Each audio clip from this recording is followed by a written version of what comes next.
이 기사를 비코 홀더들이 싫어합니다. 라고 나와 있습니다. 비코 홀더하면 비트코인을 가지고 계신 분들을 뜻하는 것 같은데 과연 어떤 이슈가 있을까요? 디지털 위안화 소식이군요. 중국이 동계올림픽을 앞두고 디지털 위안화의 속도를 가하고 있다라는 소식이 들어왔는데요. 애플리케이션 시험 버전을 출시를 했습니다. 전 세계에서 모두 다 다운로드는 가능한데 일단은 이 베이징 동계올림픽이 개최되는 그 도시 중심으로 그 시범 지역을 중심으로 사용이 가능하다고 합니다. 중국은 베이징 동계올림픽을 기점으로 해서 디지털 위안화의 시발점이 될 수 있도록 노력을 할 텐데요.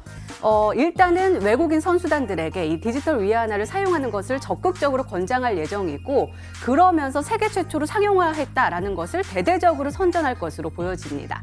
작년 10월 기준으로 이 전자지갑을 다운로드한 인구가 바로 1억 4천만 명에 달했다고 하니까 이번에 동계올림픽을 기점으로 얼마나 폭발적으로 그 사용자가 증가할 것인지에 대해서 기추가 주목되고 있습니다. 역시나 관련 종목들 살펴봐야겠죠? 자세한 이야기는 잠시 후에 이어가도록 할게요.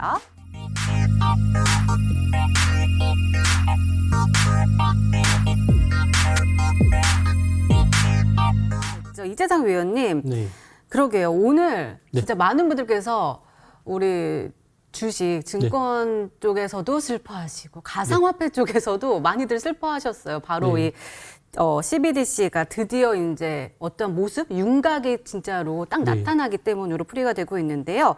요 이슈가 나올 때마다 가상화폐 쪽도 한꺼번에 쑥 내려가고 또 관련 종목들도 우리 주식시장에서도 한꺼번에 하락세가 좀 깊어지는 모습이었거든요. 네. 그러면 일단은 우리가 시장을 받아들여야 되니까 CBDC가 나왔어요. 네. 그러면은 가상화폐 관련된 종목보다 CBDC 네. 관련된 종목을 좀 눈여겨보는 게 유효할까요? 가상화폐 관련주 그리고 뭐 CDC 관련주 뭐 이렇게 분류한다기보다도 이제 뭐 가상화폐랑 우리 디지털 화폐랑은 좀 차이가 좀 많이 있죠.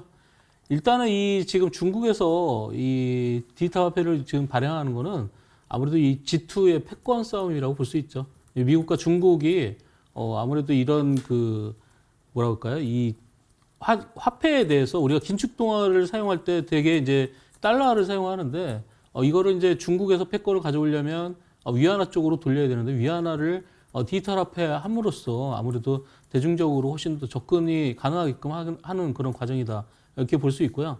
이거를 이제 올림픽 개최를 하면서 거기서 이제 연동을 시키면서 지금 이미 이제 중국 인구 중에 1억 4천만 명이 벌써 전자지갑을 벌써 개설을 해서 보유하고 있는데 이렇게 해서 사용을 하게 되면 이게 먼저 세계 최초로 사용하게 되고 그리고 긴축 통화로도 이게 사용이 가능할 수 있기 때문에 아무래도 이제 미국이 좀 더 긴장할 수밖에 없겠죠.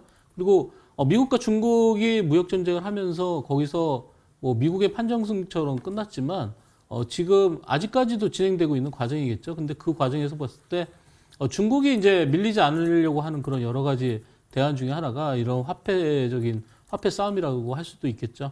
그래서 이 디지털 화폐 같은 경우에는 아무래도 중앙은행에서 발행하기 때문에 공신력도 있고 그리고 이 디지털 화폐라는 거는 사실 우리가 실물 화폐를 썼을 때 어떤 뭐 잔돈도 받아야 되고 이걸 유통함으로써 화폐가 손실되거나 뭐 없어지는 경우도 생기기 때문에 그런 걸 방지하기 위해서 좀 편리하게 하기 위해서 그러니까 대금의 지불이라든지 그리고 송금 수단이라든지 이런 쪽을 편리하게 하기 위해서 이걸 디지털화 시켰다 이렇게 보시면 됩니다. 그래서 일반적으로 우리가 그 가상화폐랑은 좀 차이가 있고요. 가상화폐는 마찬가지로 이런 블록체인의 어떤 기술력을 이용한 거지만 이 가상화폐와 이 디지털 화폐의 차이는 뭐냐면은 아무래도 이제 중앙은행에서 발행했기 때문에 공신력의 차이이기 때문에 이걸 직접적으로 사용하는데 문제가 없다.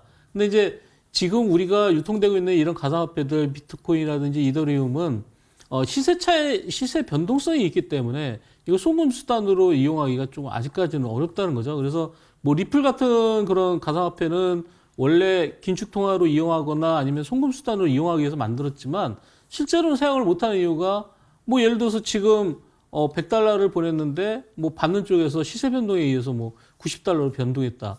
그렇게 되면 아무래도 이게 송금 수단으로 이용하지 않겠죠. 근데 이 디지털 화폐는 아무래도 지금 현존하는 그런 화폐를 다시 디지털 시킨 거기 때문에 그런 변동성이 전혀 없죠. 그래서 뭐 코인 중에는 우리가 스테이블 코인이라고 그래서 그런 가격 변동성이 없게 현재 실물 화폐와 연동되어 있는 그런 코인도 있긴 하지만 대부분의 가상화폐들은 그런 시세 변동성이 생기기 때문에 그런 내용들을 위해서 이런 그런 디지털 화폐를 좀 활성화시키고 있다 이렇게 보시면 됩니다. 뭐 중국에서 지금 국유은행 6대 국유은행이 있는데 거기와 인터넷은행 그리고 뭐 알리페이 이런 쪽에서도 디지털 화폐를 지금 사용하기로 했고 이런 블록체인 기술을 이용을 해서 이제 우리나라도 지금 이제 우리은행 같은 경우에 디지털 이런 그 디지털 화폐를 지금 운영 중에 있는데 그걸 이제 모의 실험을 하고 있죠. 그런 블록체인 시스템 플랫폼을 이용해서 모의 실험을 하면서 디지털 화폐랑 NFT 송금이라든지 이런 쪽을 지금 실행을 하고 있습니다. 아무래도 이제 이런 디지털 화폐 쪽의 가장 핵심적인 내용은 보안이겠죠. 그래서 우리가 이제 보안 관련주 중에 K사인이라고 있습니다. K사인 차트를 한번 보겠습니다. 자, 오늘 K사인이 어느 정도 좀 올랐는데, 뭐 장중에 뭐 이 시장이 안 좋은 가운데에서도 한 14%가량 상승을 했습니다. 물론, 추세 상단을 완전히 돌파하지는 못했지만, 오늘 같은 시장에서 14% 상승했던 거는 어떤 그런 의미가 있다고 봐야겠죠. 그래서 디지털 화폐의 이런 오늘 관련된 종목들, 뭐 K사인이라든지 이런 보안주들도 여러분들이 눈여겨보시면 나중에 좀 도움이 되겠다 이렇게 말씀드리겠습니다. 네, 잘 참고해 주시기 바랍니다.